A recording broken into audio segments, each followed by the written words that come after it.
नमस्कार सभी को। आप सभी का स्वागत है द रैंडम रिपोर्ट कार्ड में TRRC में। तो इंडिया लगातार पाकिस्तान को झटके पे झटके दिए जा रहा है। अब तक 22 अप्रैल के बाद इंडिया ने क्या किया, पूरी IWT इंडस वाटर ट्रीटी को सस्पेंड कर दिया। सस्पेंड करने से अच्छा उसको बंद कर दिया तो ज्यादा अच्छा होता है, क्योंकि वो किसी भी तरह से इंडिया के लिए फेयर नहीं है। क्योंकि उसमें 80% वाटर जो अनफेयरली पाकिस्तान को जा रहा है वो सही नहीं है। ऐसा क्यों? क्योंकि हमारी जो पॉपुलेशन है वो बहुत तेजी से बढ़ रही है और पाकिस्तान की पॉपुलेशन अभी भी स्टेबल है उसके मुकाबले। और जो पाकिस्तान के पास है अब तक पानी का सरप्लस था, इसके कारण जो IWT है, इंडस वाटर ट्रीटी है, वो अनफेयर है। तो इंडिया ने पहलगाम हमले के बाद इसको सस्पेंड तो कर दिया है, पर कई जो वर्ल्ड बैंक से भी है या फिर कोई इंटरनेशनल जो थिंकर्स भी हैं वो भी ये कहते हैं कि जो IWT ट्रीटी है, इंडस वाटर ट्रीटी है, वो इंडिया के लिए अनफेयर है। पर सस्पेंशन के बाद जो इंडिया ने कंडीशन रखी है कि पाकिस्तान के सामने कि जब तक आप आतंकवाद नहीं रोकोगे तब तक आपको पानी नहीं मिलेगा। उसके बाद से लगातार भारत झटके पे झटके पाकिस्तान को दिया जा रहा है। पहले तो चिनाब रिवर के प्रोजेक्ट लागू कर दिया, जिसमें वहां से जम्मू कश्मीर से एक 12 किलोमीटर की टनल निकाली जाएगी पंजाब, हरियाणा, राजस्थान की तरफ। वहां से भी जैसे ही वो टनल निकाली जाएगी, वहां से भी 200 किलोमीटर लंबी नहरें निकाल के जो पानी है वो सतलज बैराज तक लाके राजस्थान, पंजाब और हरियाणा राज्यों में पहुंचाया जाएगा। अब उसके बाद भारत क्या कर रहा है? भारत एक पुरानी परियोजना को वापस चालू कर रहा है, वो है तुलबुल परियोजना। तुलबुल परियोजना क्या है? कि एग्जिट पॉइंट पे बनी हुई है वुलर लेक पे, इसको वुलर बैराज भी कहते हैं। जो वुलर लेक है वो जम्मू कश्मीर में स्थित है। वो भारत की सबसे बड़ी मीठे पानी की लेक है। कौन सी है? भारत की सबसे बड़ी मीठे पानी की झील है। अब इसकी स्थिति कहाँ पे है, अवस्थिति कहाँ पे है कि निंगली के पास है। निंगली है सोपोर, जो नॉर्थ कश्मीर में स्थित है, वहां पे है। अब इसका इतिहास क्या है कि इसकी शुरुआत कब हुई थी इस प्रोजेक्ट की? इसको शुरू किया था 1980 में, मतलब शुरुआती 1980 में इसको शुरू किया गया था। इसकी प्रोजेक्ट को इसकी नींव रखी गई थी, मतलब इस प्रोजेक्ट का आधार रखा गया था, पेपर वर्क शुरू हो गया था 1980 में। फिर इसका जो काम हुआ था 1984 में शुरू हो गया था। पर उसके बाद पाकिस्तान ने क्या किया, इस पर आपत्ति जता दी, जिसके कारण इंडस वाटर ट्रीटी के कारण 1987 में इसको होल्ड कर दिया गया। 1987 में इसको होल्ड कर दिया गया, जिसके कारण भारत को काफी ज्यादा नुकसान हुआ। पर अब क्या हो रहा है? इंडिया रुक नहीं रहा।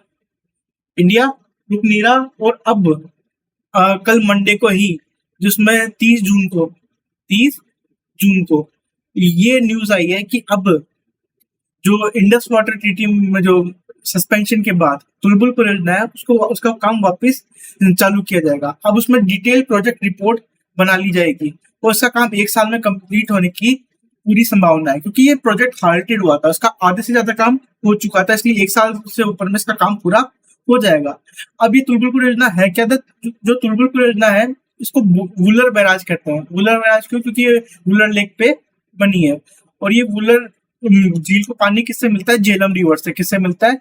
झेलम रिवर से, जिसका जो एग्जिट पॉइंट है वुलर लेक का, झील का एग्जिट पॉइंट है, वहां पे ये वुलर बैराज या फिर तुलबुल नेविगेशन प्रोजेक्ट बना हुआ है।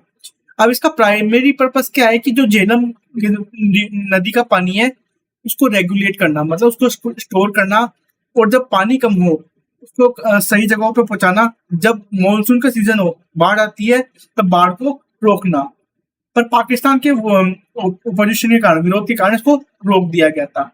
अब क्या कर रहे हैं इंडियन? एक डिटेल DPR तो फाइल कर दी गई है।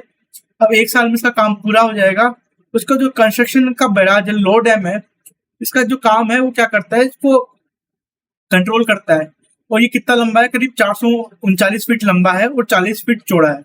और इसमें 0.30 मिलियन हेक्टेयर फीट जो पानी है वो आ सकता है, मतलब 3 लाख एकड़ फीट पानी आ सकता है, या 3 लाख एकड़ फीट पानी आ सकता है।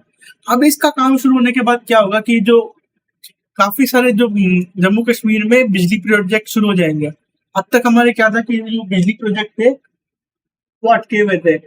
हम जो पूरी जो कैपेसिटी है जो उत्तरी राज्यों में, उसको पूरा यूज नहीं कर पा रहे थे, क्योंकि जो 3 नदियों का पानी है, झेलम, चिनाब, रावी, व्यास, इनका पानी पाकिस्तान में जाता था। पर अब क्या कर रही है इंडिया? अब लगातार जो पुराने प्रोजेक्ट रुके हुए थे उनको स्टार्ट कर रही है और नए नए प्रोजेक्ट लागू कर रही है। आने वाले समय भी हम देखेंगे कि कई प्रोजेक्ट शुरू होंगे और भारत में अलग अलग राज्यों में जो तीन नदियों का पानी है, चिनाब, झेलम, व्यास, इन नदियों का पानी पूरे भारत में अलग अलग जगहों पर नहरों की मदद से पहुंचाया जाएगा। खासकर वो राज्य जहाँ पे पानी की कमी है, जैसे राजस्थान हो गया, पंजाब पंजाब का कुछ भाग हो गया, हरियाणा हो गया, पश्चिमी उत्तर प्रदेश हो गया, और ऐसे कई क्षेत्र हैं जहाँ पे पानी की बहुत कमी है। तो उन क्षेत्रों में इन नदियों का पानी पहुंचाया जाएगा, जिससे भारत को बहुत ज्यादा फायदा होने वाला है। तो देखने के लिए धन्यवाद।